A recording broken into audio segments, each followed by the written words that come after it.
따라하겠습니다. 준비하는 만큼 된다. 계속해서 느헤미야의 말씀을 오늘도 전하도록 하겠습니다. 느헤미야는 우리가 살펴본 대로 페르시아 대제국의 왕궁에서 술 맡은 관리로서 상당히 편안하고 그런 호의호식하고 또 권력과 부를 좀 누릴 수 있는 그런 자리였지만, 예루살렘 성이 해파되고 또 백성들이 능력을 당하는 소식을 듣고는 마음이 너무 힘들어서, 그래서 왕실에 이제 나아가서, 수상궁에 나아가서, 그래서 자기 일을 하는 중에 왕이 내 얼굴이 왜 이렇게 수심이 있느냐. 사람이 있잖아요. 근심이 있으면 얼굴이 나타납니다. 기쁨이 있으면 얼굴이 나타납니다. 그래서 얼굴은 마음의 창일 뿐 아니라 그 사람의 심령 상태, 삶의 상태를 얼굴이 이렇게 말해주죠. 이게 참 감추려고 그래도 잘 감춰지질 않습니다. 그런데 이 왕 아닥사스다 왕이 근심이 있고 걱정이 있고 수심이 가득 차니까 무슨 일이냐. 그걸로 인해서 내 백성들이 고통을 당하는데 제가 왜 근심이 수심이 없겠습니까?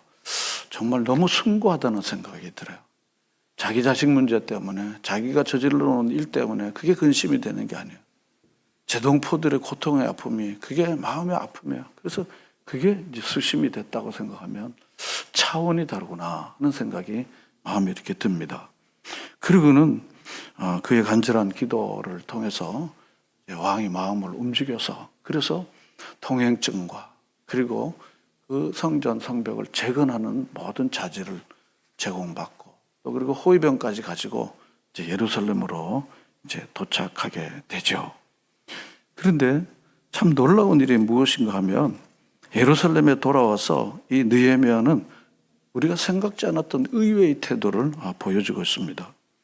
느헤미야는 당시 일개인으로 온 게 아니라 대제국 페르시아에 바로 예루살렘 이 지역을 통치하는 총독으로 임명장을 가지고 그리고는 오게 되는 겁니다. 당연히 있어야 할 일이 무엇입니까? 성대한 취임식을 갖는 겁니다. 그런데 성대한 취임식 취자도 이쪽 저쪽 봐도 볼 수가 없습니다. 또 사람들의 마음을 이렇게 사로잡고 인기 전술을 하기 위하여 부임 초기에 인기 작전, 그리고 대중 영합 정책 이런 것들은 다 할 수 있는 일이지만 그런 잔치 같은 거 하지 않습니다. 그리고는 도착해서 한 일이 무엇인가 하면 아무 일도 하지 않고 그냥 둘러보는 일만 한 거야. 우리 11절 읽어볼까요? 내가 예루살렘에 이르러 머무른 지 사흘 만에. 그렇습니다. 우리가 이제 의문을 갖는 거야. 예루살렘에 온 지 사흘 동안 뭘 했을까? 사흘 동안 뭘 했을까? 이게 이제 우리의 의문입니다. 근데 저는 이렇게 생각해요. 그가 수일 동안 기도하고 또 주야로 기도하고 그리고 무려 4개월 동안 아무것도 하지 않고 기도하고, 그리고는 어떻게 하면 내가 이 일을 할까? 이렇게 마음에 생각하고 그리고 기도했던 이 느헤미야가 도착하자마자 돌아다니면서 뭘 하기보다는 또 사흘 동안 뭘 했을까 생각하면 이런 과정을 통해서 우리가 추측되어지는 게 뭘까요? 그가 여전히 크신 하나님, 계명을 지키시는 자들에게 복을 주시고 그리고 긍휼을 베푸시는 그 하나님 앞에 또 3일 동안 그는 그 하나님을 바라봤을 것입니다. 하나님은 자기를 찾는 자들에게 상 주시는 분이십니다. 그러므로 우리가 하나님을 바라보는 것은 할 일 없는 사람들이, 노는 사람들이 하는 일이 아니더라고요. 정말 바쁜 중에도 이게 제일 중요하다고 생각하는 분들은 하나님을 바라봅니다. 그래서 이 느헤미야는요, 3일 동안 뭘 했을까 생각하면요, 하나님을 바라본 거예요. 참 크고 위대하신 하나님, 이 백성들이 범죄해서 지금 이 모양이 됐지만 자비와 긍휼을 베풀어 주십시오. 이것이 바로 느헤미야가 간절히 하나님 앞에 3일 동안 그가 한 일이 아닐까, 저는 그렇게 생각하는 겁니다. 그리고는 하나님 앞에 자기 자신이 자기가 해야 할 일이 무엇인지를 이제 하나씩 생각하는 겁니다. 여러분, 기도하면요, 특별히 깊이 기도하면 하나님이 될 일을, 해야 할 일을 하나하나 디테일하게 잘 가르쳐 주십니다. 그래서 우리가 깊이 기도하면 하나님께서 누구를 만나서 뭘 하고 어떻게 하고 계획하고 기획하고 다 가르쳐 주십니다. 그래서 우리가 이렇게 기도하는 것은요, 단순한 종교적 행위가 아니고, 그냥 의식적으로 밥 앞에 그냥 묵도하고 마는 게 아니라, 그리고는 그냥 단순히 형식적인 종교적 의식이 아니라, 나는 누구이고 하나님은 누구이십니까? 하나님, 제가 이 일을 앞에 두고 어떻게 해야 될지 가르쳐 주십시오. 마치 솔로몬이 하나님, 내가 너에게 뭘 줄까 했을 때 그 마음속에는 어린 왕이 이 백성을 잘 다스리려면 선악을 분별하는 지혜가 필요한 거예요. 그러니까 하나님 앞에 그걸 일천번제를 하면서 내가 어떻게 하지? 내가 이걸 어떻게 할 수가 없는데. 그러니까 하나님 앞에 뭘 했겠습니까? 이 백성을 다스릴 수 있는, 선악을 분별할 수 있는 지혜를 저에게 주세요. 인간이 무력하다는 것을 인정할 때 하나님 앞에 진정한 기도를 드릴 수가 있습니다. 자기 자신이 교만한 사람들은요, 하나님의 도움을 구하지도 않고 자기 힘으로 살다가 망하죠. 그러므로 우리가 정말 자기 자신이 연약하고 정말 자기 자신이 무력하다고 인정하는 사람들은요, 그들이 할 수 있는 일이 무엇입니까? 하나님 앞에 겸비한 마음으로 구하는 거죠. 그래서 이 느헤미야는 사흘 동안 아마 하나님 앞에 기도했습니다. 그런데 느헤미야의 마음속에는 이미 하나님께서 주신 거룩한 사명이 그 마음속에 담아 있는 거예요.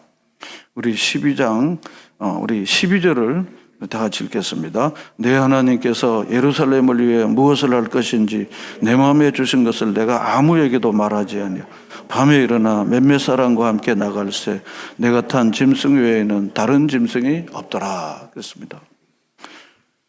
저는 12절 상반절이 사명이라고 하는 우리 기독교회에서 그렇게 익숙하게 말하는 것에 가장 간결하고도 아주 분명한 정의라고 생각합니다. 바로 이 컨셉이라고 생각해요. 내 하나님께서 예루살렘을 위해 무엇을 할 것인지 내 마음에 주신 것, 이게 사명입니다. 그럼 주체는 누군가 하면 내가 하고 싶어 하는 걸 하는 게 아니야. 내가 잘하는 걸 하는 게 아닙니다. 내 하나님께서 예루살렘에서 무엇을 할 것인지 내 마음에 주신 것, 이게 사명입니다. 사람들은 자기를 잘하는 것, 자기 좋아하는 게 사명이라고 생각해요. 사명은 하나님이 내 마음에 주신 것이야. 누구를 위해서? 하나님의 영광을 위해서. 우리는 때때로 자기가 좋아하는 걸 하고 이게 하나님의 영광이라고 착각을 일으키는 경우가 많습니다. 자기가 좋아하는 건 하나님의 영광이 아니라도 안 시켜도 잘합니다. 제가 해보니까 그래요. 제가 좋아하는 일은요, 하나님의 영광이 아니라도 하나님이 주신 힘이 없어도요, 제가 그냥 그걸 하고 있더라고요. 그건 사명이 아닙니다. 사명이 아닙니다. 하나님께서 예루살렘을 위해서 뭘 할 것인지 내 마음에 주신 것, 이게 사명입니다. 여러분, 올바른 사명에 대한 올바른 개념과 올바른 사명감으로 여러분의 삶을 만들어 나가고 여러분의 삶을 이끌어 나가는 여러분 모두가 되시기를 바랍니다. 그게 바로 사명인 것입니다. 그래서 내 마음에 주신 것을 그립니다. 그러므로 이 느헤미야는 처음부터 이 사명에 이끌려서 여기까지 오게 된 거야. 성대한 취임식 할 필요가 없어요. 왜냐하면 그건 사명에 걸맞지 않기 때문에. 가끔 젊은들 만나면 자기가 엄청난 사명감을 가지고 나라를 구해야 되겠다고, 열방을 구해야 되겠다고 엄청나게 사명을 갖고 있는데, 그런데 사실은요 하나님께서 주신 그 마음인지를 분간이 잘 안 되는 거야. 그리고 마치 로비스트처럼 일하는 사람들이 있어요. 자기가 이 일을 하기 위해서는 정치인도 만나야 되고 경제인도 만나야 되고 또 아무개도 만나갖고 로비하고 설득하갖고, 그래서 우리 동문회를 만들고 우리 뭘 만들어가지고 그래서 뭘 하려고, 그래서 자기는 거기에 무슨 장자리 하나 맡고, 마치 그것이 마치 무슨 큰 하나님의 일인 것처럼 그렇게 해갖고 또 돈을 엄청나게 또 끌어모으는 일을 또 열심히 하세요. 그래서 100만 원짜리, 550만 원짜리, 1000만 원짜리 그래갖고 감투를 주고 이런 따위 일을 하는 거를 우리 주변에서 잘 볼 수가 있습니다. 그리고 또 그 돈을 다 모아갖고 자기가 또 어무룩하게 또 뭐 이렇게 하는 거. 그러다 이제 또 탈이 나고 이런 게 더 싫어. 이게 이 신문의 삼류 사회면 기사들, 요즘 정치권에 일어난 이야기도 다 그런 류의 비스무리한 그런 겁니다. 하나님께서 내 마음에 주신 거예요. 하나님께서 내 마음에. 여러분, 하나님께서 우리 자신을 부르셨을 때요, 그냥 딸랑 구원하려고 한 게 아니라 우리에게 반드시 우리 인생의 복되고 복된 삶을, 그리고 의미 있고 가치 있는 일을 위해서 반드시 하나님께서 부르신 자들에게 사명을 반드시 주시는데, 여러분의 존재와 가치 의미를 발견하기 위해서 정말 사명을, 이 느헤미야가 발견했던 이 사명을 여러분들이 기도하면서 성령의 세미한 음성 가운데 이 사명을 여러분들이 발견하고 그 사명에 붙들려 사는 여러분과 제가 될 수 있기를 바랍니다. 그 내 마음에 주신 거였습니다. 그래서 그걸 위해서 느헤미야는 어떻게 했는가 하면 첫째로 느헤미야는 실제적인 준비를 했습니다. 사명은 거창한데 실제적인 준비가 안 되어 있는 경우가 있어요. 서울대학교를 가고 싶다. 서울대학교 갈 수 있는 모든 준비를 갖춰야죠. 내가 유학을 가겠다. 유학을 갈 수 있는 준비를 갖춰야 되는 거예요.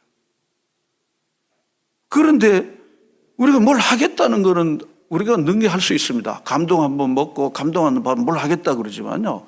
그것을 이룰 수 있는 준비가 갖춰져야 그게 현실적으로 이루어진다는 걸 우리가 알지 않습니까? 느헤미야는 그런 면에서요. 하나님께서 내 마음에 주신 것들을 위해서 실제적이고 매우 구체적인 준비를 했습니다. 보면 여기 11절, 12절, 13절 이제 계속해서 나와요. 나옵니다. 그래서 아무에게도 말하지 아니하고, 본문 여기 12절, 아무에게도 말하지 않았습니다. 그리고 언제요? 밤에. 사람들에게 자기 자신이 노출되는 것은 별로 바람직하지 않는 겁니다. 바람직하지 않아요. 그래서 밤에 일어나 몇 사람과 함께, 그리고는 다 둘러봤습니다. 쫙 둘러봤습니다. 13절에 다 둘러봤습니다. 또 15절에 되보면 그 밤에 시내를 따라 올라가서 다 둘러봤습니다. 우리 16절 읽어볼까요? 16절 다 같이 읽겠습니다. 방백들은 내가 어디에 갔었으며.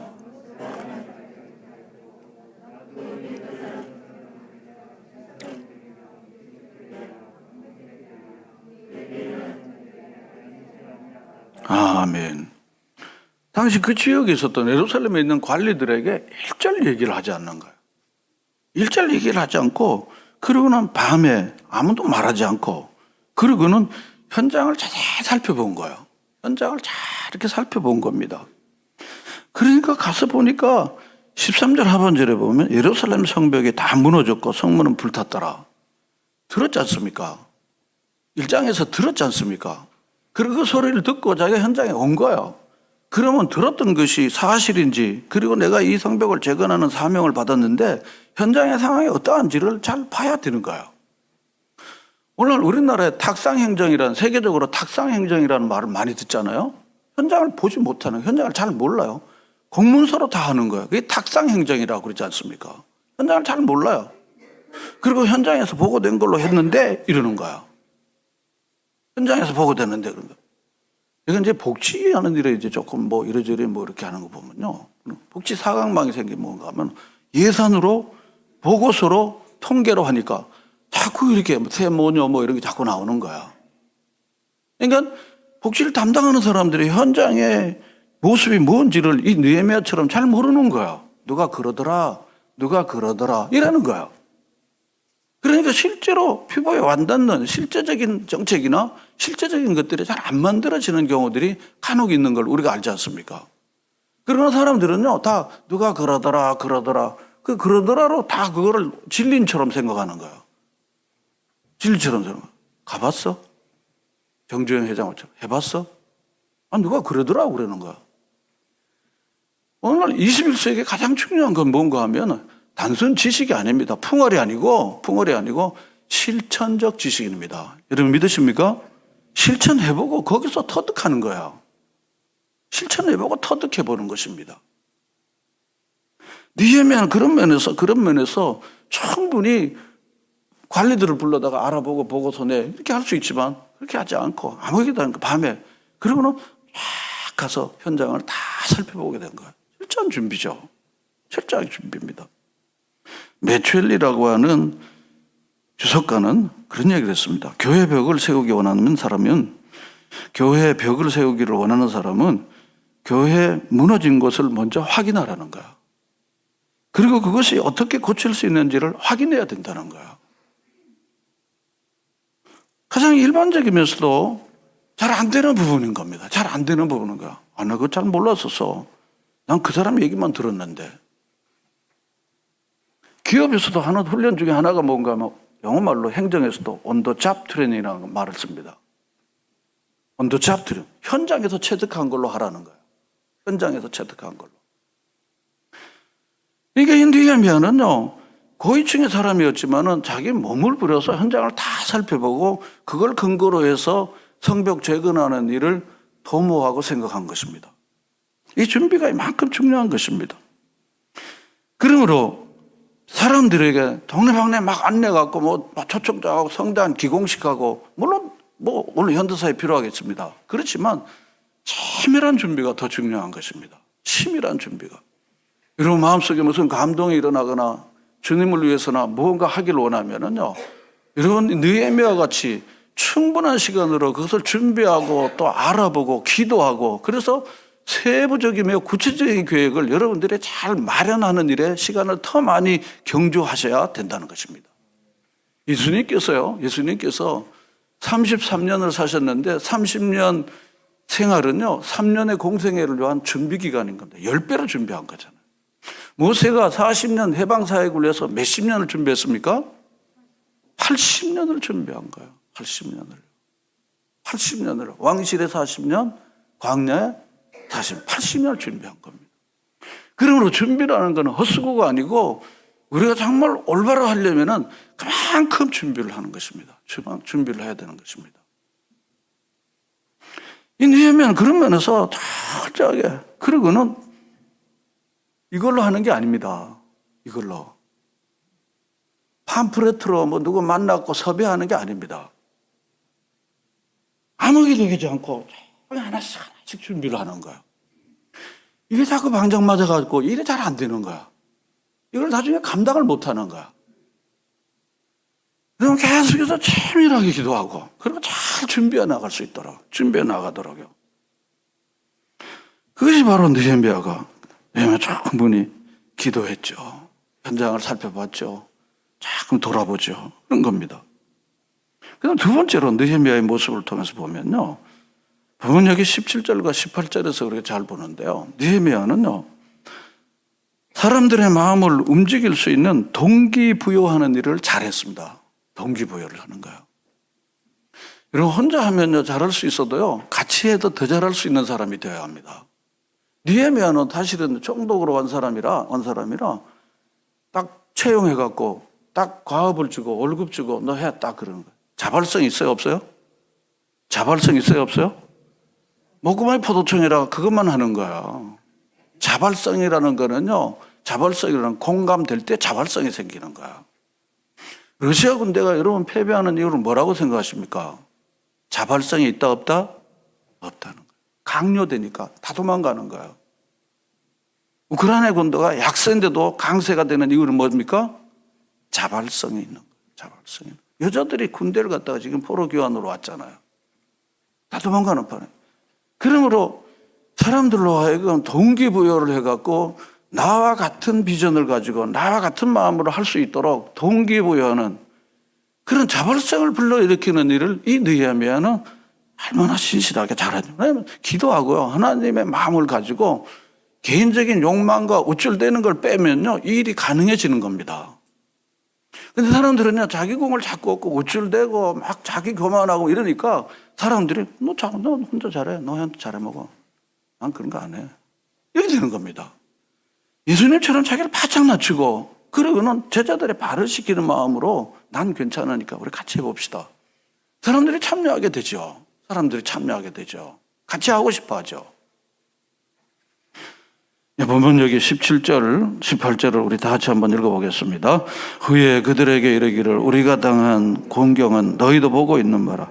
예루살렘이 항폐하고 성문이 불탔으니 자 예루살렘 성을 건축하여 다시 수치를 당하지 말자 하고, 또 그들에게 하나님의 선한 손이 나를 도우신 일과 왕이 내게 이런 말씀을 전하였더라. 그들이 말이 일어나 건축하자 하고 모두 힘을 내어 이 선한 일을 하려 하며 했습니다. 저는 그 마음속을 움직였던 것을 제가 오늘 한 6가지 정도로 말씀을 좀 드리려고 합니다. 먼저 첫 번째로는요, 사실을 정확하게 말했습니다. 사실을 정확하게 말했습니다. 본문 17절에 우리가 당한 공경을 너희도 뭐 하는 바라고요? 목도하는 거. 눈으로 똑똑히 본 걸 우리가 목도, 그렇게 한문 표현 쓰죠. 목도하는 거라. 예루살렘이 어떻게 하고요? 황무하고 성문은 어떻게 해요? 소화되고 불타버렸다는 거죠. 들었던 걸 느헤미야가 현장을 밟고 가서 현장에서 눈으로 자기가 본 거예요. 그리고 현장에 있는 당시 사람들은요, 이미 그걸 늘 눈으로 보고 살고 있는 거예요. 그러니까 지금 우리가 당하는 공경은 너희가 다 지금 보고 있는 거다. 예루살렘은 황무하고 성문이 소화된 거를 보고 있는, 사실을 정확하게 말하는 것입니다. 사실은요. 둘째는 뭡니까? 자신과 백성을 일치시켰습니다. 동일화시킨 거예요. 그러니까 너희가 지금 당하는 공경은 너희가 지금 공경은 너희 죄 때문에 그렇게 된 거 아니야? 이런 식으로 상대를 비하시켜 갖고 하는 게 아니고 우리가 당한 공경을 이미 1장에서도 우리가 범죄했습니다. 그랬습니다. 왜냐하면 자기가 죄인인 거예요. 백성들이 모세의 율례를 범하지 않으면 이렇게 된 건데. 그래서 이게 같이 아파하는 데는요, 공동체가 세워지게 되는 겁니다. 같이 아파하는 거예요. 너 때문에 이렇게 하면 가정은 깨지고요. 우리 때문에 이 문제가 생겼으니까 우리가 회개합시다. 사람들은요, 죄성이 있어갖고요, 자꾸 쟤 때문에, 누구 직원 때문에 자꾸 이런 마음이 생기는 겁니다. 이 선악을 알게 하는 열매의 결과입니다. 여러분, 생명나무로 우리를 가득 채우시는 우리 모두가 되실 수 있기를 바랍니다. 그리고 이것이 바로 이 느헤미야 정신입니다. 바로 자신과 백성들을 일치하는데 사실은 격이 다르잖아요. 한 사람은 페르시아 왕국의 아주 고위 관리고 정말 잘 나가는 인생이고 백성들은 처참한 인생들이에요. 어떻게 같이 우리라고 말할 수 있습니까? 하나는 고용주고 하나는 고용인이고 하나는 갑이고 하나는 을이고 하나는 부릴 수 있는 사람이고 부림받는 사람인데 어떻게 우리라고 할 수 있겠습니까? 예수 정신이에요. 예수님께서 병든자 약한 자들과 같이 지내는 걸 바리새인들이 저런 사람들하고 왜 자꾸 먹고 마셔? 그렇게 저는 했지만 예수님께서는 병든 자를 더 가까이 대가지고 특히 나병한 자들을 만지시는까지 이게 예수 정신인 것입니다. 바로 이게 다시 같이 일치하는 것입니다. 그래서 우리가 하는 표현이 바로 그거입니다. 세 번째로는 백성들과 함께 일하고자 했습니다. 우리 같이 합시다. 사람들은요, 다 일시키고 자기는 바람 쐬고 또 오른 거야. 그럼 누가 좋아하겠습니까? 일당만 받고 가는 거야. 일당만 받고 가는 겁니다. 백성들과 함께 일하고자 했어요. 그리고 이미 일할 수 있도록 현장을 다 본 거야, 이미. 이미 우리가 살펴봤지 않습니까? 예루살렘 성벽이 다 무너졌고 성문은 불탔더라. 다 한 거야. 다 정확하게 다 본 겁니다. 백성들과 함께 일하고자 한 것입니다. 네 번째로는 성벽 재건의 일에 하나님 축복과 도우심이 확실하게 있다는 확실한 증거를 갖는 거야. 하나님 축복과 인도하심이 있다는 확실하게 증거를 했습니다. 본문을 보면요, 사람들이 이걸 어떻게 그렇게 생각했을 때 우리 18절 한번 다시 읽을까요? 또 그들에게 하나님의 선한 선이 나를 도우신 일과 왕이 내게 이런 말씀을 전하였더니 그랬습니다. 그런 겁니다. 자기가 왕실에 있었을 때 그 소식을 듣고 그러는 울모 슬퍼하며 금식하고 기도했더니 아닥사스 왕과 왕비의 마을 하나님 다 움직여서 그래서 호위병도 주고 통행증도 주고 필요한 자재도 다 받아갖고 내가 여기까지 이렇게 왔어. 이게 하나님이 도와주신 거야. 그리고 아닥사스 왕이 반대하던 사람이 지금은 적극적으로 도와주는 사람이 됐어. 하나님이 분명히 도와주시기 때문에 우리 힘으로는 할 수 없지만은 선하신 하나님께서 우리를 도와주시기 때문에 우리는 일으킬 수 있다. 그런 분명한 확신이 있었던 겁니다. 제가 유학생 선교를 계속 할 때요, 가끔 이제 교수들 중에 남과하게 된 사람이 돈은 그러는 거야. 돈으로 하는 건 아니고 기도로 하니까 하나님이 채워주시더라고. 그렇게 얘기를 하죠. 여전히 넘치게 채워주십니다. 돈은 세상의 방식이고 기도는 하나님 방식입니다. 이런 하나님의 방식으로 하나님의 일을 하는 것을 즐거움으로 하는 경험들이 여러분에게도 충만하게 넘치시기를 바랍니다. 바로 그런 겁니다. 그러니까 이 느헤미야는요, 성벽 재건의 일을 하는 축복과 도우심으로 반면치 된다고 하는 확신이 있었습니다. 이미 살펴봤던 10절에 있는 바로 산발락과 도비아와 또 이후에 있는 19절에 있는 이 계습 사람들이 더군다나 방해 공작들이 살금살금 일어나는데 사람은요, 뭘 하려고 그럴 때 안 된다는 사람 말을 듣는 게 훨씬 더 자기가 편해요. 된다는 사람 말을 들어가면 자기도 거기다가 돈도 내야 되고 일을 하게 되기 때문에 거기 좀 싫으니까 안 된다는 사람만의 편을 쓱 가는 것이 자기 일신에 좋습니다. 인간의 심리가 그런 거예요. 그러니까 이 느헤미야는 하나님이 주신 마음으로 사명을 가지고 가야 되는데 안 된다는 사람, 불가능하다고 생각하고 좌절한 사람들이 수북하게 있는데 거기다 대기하려면요, 정말 하나님 앞에 간절히 도움을 구하고 자기를 바짝 낮춰서 나가는 거예요. 결론부터 얘기하면 52일 만에 성벽은요, 모든 종족 백성들이 참여해갖고 성공적으로 성벽이 재건되는 일이 일어났습니다. 여러분, 안 되는 편에 속하면 개인적으로 일신상은 편하지만요, 부정적인 말하는 사람, 안 되는 사람에게 톡하지만요, 인생에 남는 게 없어요. 안 되고 힘들고 어렵다고 생각하는 사람들 편에 가면요, 자기도 그 편에 속하고 그렇게 생각하면요, 세월은 많이 가는데 밥만 먹었지, 그냥 몸만 유지했지, 집이나 한 칸 있지, 남는 게 없어요. 남는 게 없어요. 뭘 남겨야 될 거 아닙니까? 그냥 몸 하나 남기고 이렇게 사는 게 아니지 않습니까? 그래서 그 사람들에게 막 세우는 겁니다. 다섯 번째로 구체적인 목표를 제시했죠. 구체적인 목표가 뭡니까? 예루살렘을 성을 건축하자, 이것입니다. 구체적인 목표가 그거예요. 예루살렘 성을 건축하자. 이게 다 무너졌는데, 하나님의 도우심으로 세워졌는데, 우리 민족의 일체를 이루게 하고 우리 신앙의 근거가 되는 이 예루살렘 성과 성전을 다시 회복하는 일이야말로 우리 존재가 우리의 회복되고 우리의 가치가 여기 있는 건데, 이걸 좀 재건해서 우리 민족을 다시 일으킵시다. 분명한 목표를, 구체적인 목표를 다 제시하는 겁니다. 저는 박정희 대통령이 극한 독재를 할 때 대학을 입학해갖고 제 친구들이 막 잡혀가갖고 그래서 민청학년으로 막 20년 선고를 받고 이러는 거를 옆에서 봐서, 저도 좀 의협심이 많은 사람이라 아주 박정희 대통령이 아주 싫어하고, 보통 싫어한 게 아니야.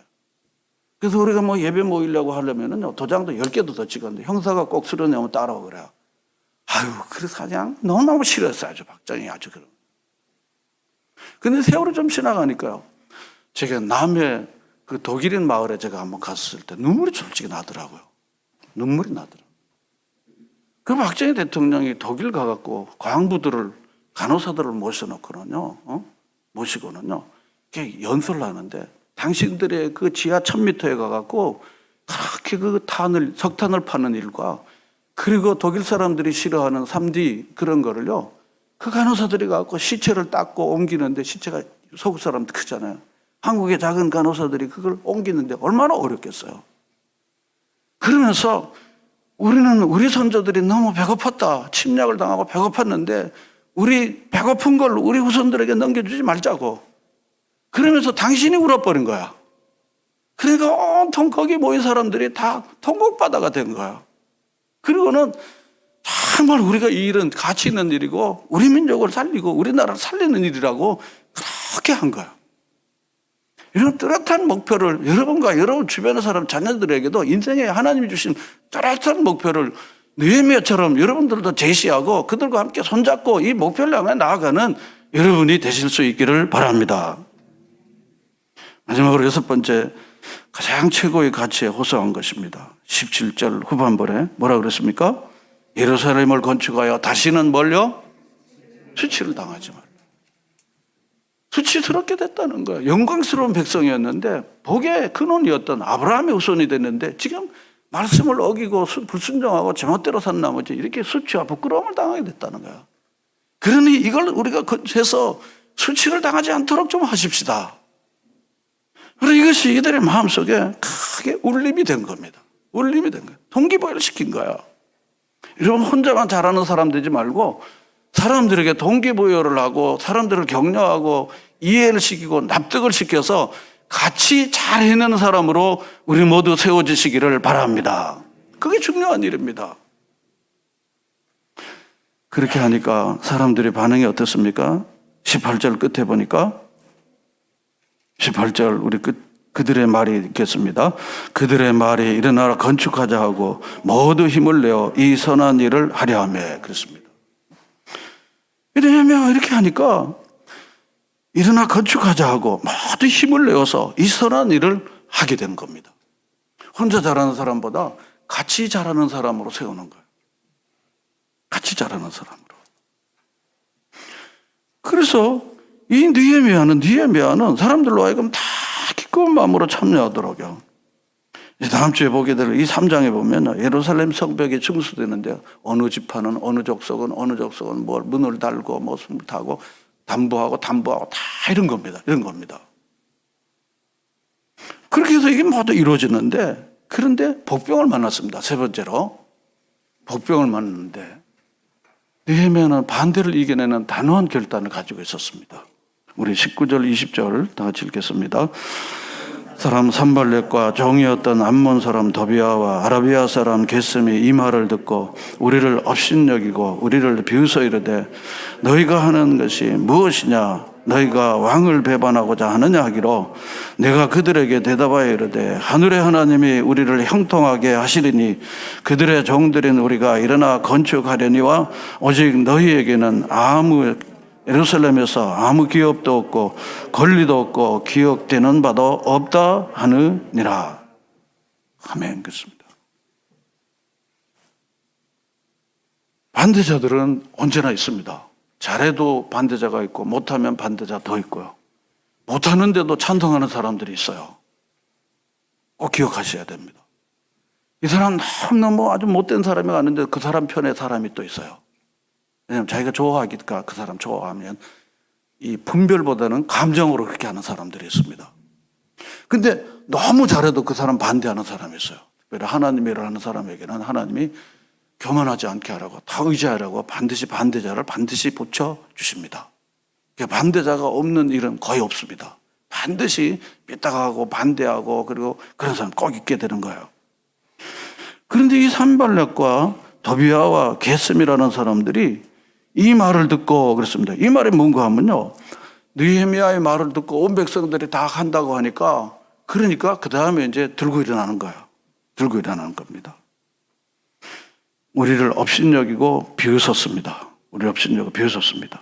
후에 보면요. 야, 너희들이 성벽을 쌓는 거는 고양이가 올라가도 다 무너진다. 그럴 정도로 비웃는 거예요. 그러면 또 뭐라고 그러는가 하면요. 왕을 배반하는구나. 아니, 왕이 지금 반대하다가 후원자가 됐는데 너희들이 이걸 쌓으면 왕에 대해서 반란을 일으키는 거라고 생각한다. 그러니까 이런 거 절대로 하면 안 된다. 이렇게 하는 거예요. 왜 그럴까요? 자기 밥그릇 기득권이 무너지기 때문에 그걸 반대하는 거예요. 사람들은요. 자기 세계가 너무 강해요. 이게 내 밥그릇인데 이게 내 몫인데 내가 할 일인데 누가 하면요. 기분 나빠요. 기분 나빠집니다.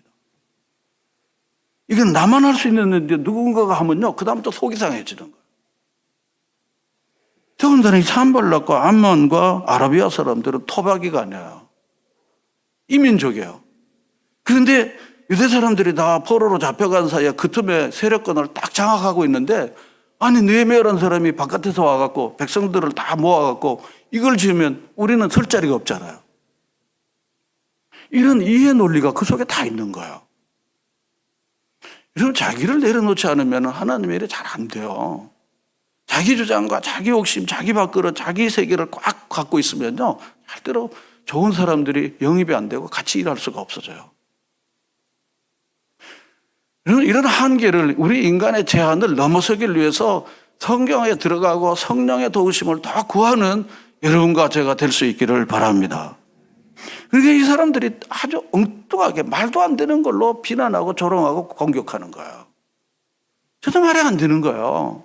물론 결과적으로 보면 이 사람들은 굉장히 부끄러운 사람이 되고 말았지만요. 그냥 성벽이 안 됐으면 이 사람이 이기는 건데 50일 만에 성벽에 다 모두 한결같은 마음으로 다 지어지고 됐으니까 이 사람들은 부끄러운 사람이 되는 거예요. 여호수아가 정탐할 때도 있잖아요. 부정적으로 얘기한 사람들이 말은 되지만요, 그 사람 부끄러운 사람이 된 거예요. 여러분, 무슨 일이든지 간에 하나님이 도와주시면 그 일은 하나님의 영광을 위한 것이니까 우리 같이 하시면 좋겠습니다. 여러분, 이런 긍정의 마음이 여러분들에게 가득 차기를 축원합니다. 바깥의 대적보다는 안의 대적이 하나님의 일을 더 많이 방해한다는 사실도 기억하셔야 합니다. 선교사님들이 이렇게 얘기해요. 선교에 제일 지금 방해가 누군가 하면은 무슬림 정부 관리가 아니라 동료 선교사라고 그러더라고요. 말이 안 되는 거예요. 교회를 열심히 하는 분들이 그런 얘기를 해요. 교회를 열심히 할 때 바깥의 사람들이 반대하는, 교회 안에 사람들의 반대가 더 심한 것이 제일 어렵다는 거예요. 지금 이 산발락 이 도비는 예루살렘에서 이 털을 잡고 있는 사람인 것입니다. 그러나 느헤미야는 반대 때문에 쉽게 넘어질 수 없는 하나님께서 내 마음에 주신 것에 대한 확고한 확신과 사명이 마음에 있는 거예요. 그러면 여러분들이 하나님 일을 하려고 하면 하나님이 주셨던 분명한 사명감으로 여러분들이 충만하게 갖추어지시는 여러분 되시기를 바랍니다. 내가 뭐 이걸 좀 할 수 있으니까 내가 하지 그러다 금방 자빠지는 거예요. 금방 시험에 빠집니다. 누구한테 뭐라 그러면 나 안 해 이렇게 버리던 거예요. 하나님이 주시는 분명한 사명감이 여러분들을 흔들리지 않는 확신을 가져야 되는 거예요. 그래서 20절에 다시 한번 읽어볼까요? 내가 그들에게 대답하여 이르되 하늘의 하나님이 우리를 형통하게 하시리니 그의 종들인 우리가 일어나 건축하려니와 오직 너희에게는 예루살렘에서 아무 기업도 없고 권리도 없고 기억되는 바도 없다 하였느니라. 그렇습니다. 문제는 뭡니까? 하늘의 하나님이 우리를 형통하게 해주실 거야. 잘되게 해주실 거야. 그전에도 형통하게 해주신 하나님이 형통하게 해주실 거야. 여러분, 하나님에 대한 믿음으로 긍정 마인드가 그리고 희망의 메시지가 여러분들에게 꼭 여러분의 속에 일어나게 되기를 축원합니다. 지금까지 지내온 것도 주님인데 앞으로도 주님이 도와주실 것이다. 여러분, 이런 믿음이 여러분 마음속에 기본적으로 여러분 안에 갇혀 있기를 바라요. 지금까지도 도와주셨는데 하나님이 앞으로도 도와주실 것이다. 어제나 오늘이나 영원토록 동일하신 하나님, 나를 위하여 자기 아들 주신 하나님께서 구하는 자에게 좋은 걸 주신다고 그랬는데 당연히 주실 것이다.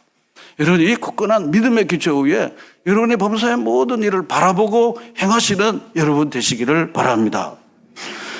그렇게 할 것을 대답한 거야. 그리고는 뭐라 그러는가 하면 우리가 건축할 거야.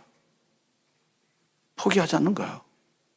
이제는 이미 이 성전을 건축하는 것, 성벽 조각하는 일도 방해 때문에 정지된 상태들이 오늘 기록되어 있지만 여러 번 있었습니다. 그게 느헤미야가 없었던 거야. 우리를 건축하려니와 그리고는 그들을 넘어뜨릴 수 있는 분명한 반대 논리가 분명히 있었던 거야. 첫 번째 뭡니까? 예루살렘에 아무 기업도 없잖아. 아무 유산도 없잖아. 너희들은 암몬 사람인데 여기 예루살렘에 너희들이 무슨 기업이, 무슨 유산이 너희들에게 있어? 둘째, 무슨 권리가 있어? 암몬 사람 너희들은 총회에도 들어오지 못하도록 했는데 너희들이 지금 와갖고 스물스물 와갖고 사는 건데 너희들이 무슨 그 권리가 있어? 여러분, 무슨 일을 할 때 여러분들이 분명한 논리를 가지고 계셔야 합니다. 온유한 마음으로 여러분의 논리를 잘 설명해서 상대방이 극한 논리로 넘어뜨리지 못하도록요. 분명한 논리가 있어야 되는 거야. 피하거나 그런 얘기 하지 마. 그딴 얘기 하지 마라. 난 그런 얘기 하기 싫어. 이렇게 해서 논리하는 비논리로 그러고는 엉성하게 무식하게 하면요, 우리는 더 조롱을 받습니다. 기업도 없고 권리도 없고 기억되는 바도 너희는 없어. 너희들이 왜 그렇게 큰 소리 치는지 모르겠어. 바로 이 느헤미야는 반대자들을 설득시키지 못하여도 반대자들의 반대가 더 이상 발을 묻히지 못하도록 확고한 확신을 가지고 있었습니다. 뿐만 아니라 내부 안에 있는 두려움과 걱정으로 있는 사람들에게 공감을 불러일으키고 동기부여를 일으켜갖고 그들의 모두 참여하도록 이끌어낸 겁니다. 이게 바로 느헤미야 리더십입니다. 뿐만 아니라 그는 이 모든 일을 위해서 현장을 몸으로 뛰고 그리고는 살피고 그리고는 그것에 대해서 거룩한 마음의 열정과 사명이 꽉 차 있는 거예요. 사명자가 열정을 가질 때 못할 일이 없는 거예요. 못할 일이 없는 것입니다. 자, 오늘 말씀을 잘 기억하시면서 우리는 한번 돌아봅시다. 나는 무슨 일을 할 때 정말 하나님이 주신 사명과 열정을 가지고 하는 것인지, 나 잘하는 거기 때문에, 혹시 내가 남보다 잘하기 때문에 나 이거 하는 것인지 한번 둘러보십시오. 하나님께서 예루살렘을 위해서 무엇을 할 것인지, 내 마음에 주신 것들로 하는 것인지, 그리고 그 일을 위해서 나는 정말 기도하고 그렇게 겸손한 마음으로 그걸 잘 준비하고 있는지, 뿐만 아니라 사람들을 잘 권면해서 그들이 기꺼운 마음으로 그렇게 참여할 수 있는지, 반대자들을 대항해서 확고하게 이 일을 추진해 나갈 수 있는 것인지. 예수님이 바로 그러신 분이 아니십니까? 예수님 바로 그러신 분입니다. 조롱소리와 비웃음소리가 많았지만 예수님은 또박또박 십자가의 길 향하여 나아가셨습니다. 그리고는 그 십자가를 능히 지고, 그리고 온 인류, 나 같은 죄인을 위하여 십자가를 지시고, 그리고는 우리에게 부활로 영원한 생명을 우리 주님이 주신 것입니다. 사랑하는 여러분, 오늘도 주님께서 주시는 이 귀중한 말씀이 여러분과 저의 삶에 지침이 되어지고 깨달음이 되고 회개가 되고 결심이 되어지는 놀라운 역사가 있기를 바랍니다. 기도하겠습니다. 할렐루야. 좋으신 하나님 감사합니다. 오늘 느헤미야서를 통하여 우리에게 주시는 이 귀중한 교훈을 마음에 받게 하시고 흘러보내지 않도록 도와주시고 말씀이 빗나가지 않도록 도와주시고 나를 향한 하나님의 말씀이 무엇인지를 알고 하나님 아버지 사명자로 열정을 갖는 사람으로 살게 하시고 잘 준비하게 하시고 하나님 아버지 잘 권면하고 설득해서 새로운 역사를 함께 손잡고 만들어내게 해주시고 하나님 원하옵기는 어디든지 반대자들이 있을 텐데 불쌍히 여기며 그들의 반대가 먹히지 않도록 올바른 논리와 그리고 대적하는 확신을 분명히 가지고 나아갈 수 있도록 도와주시옵소서. 예수님의 이름으로 기도합니다. 아멘.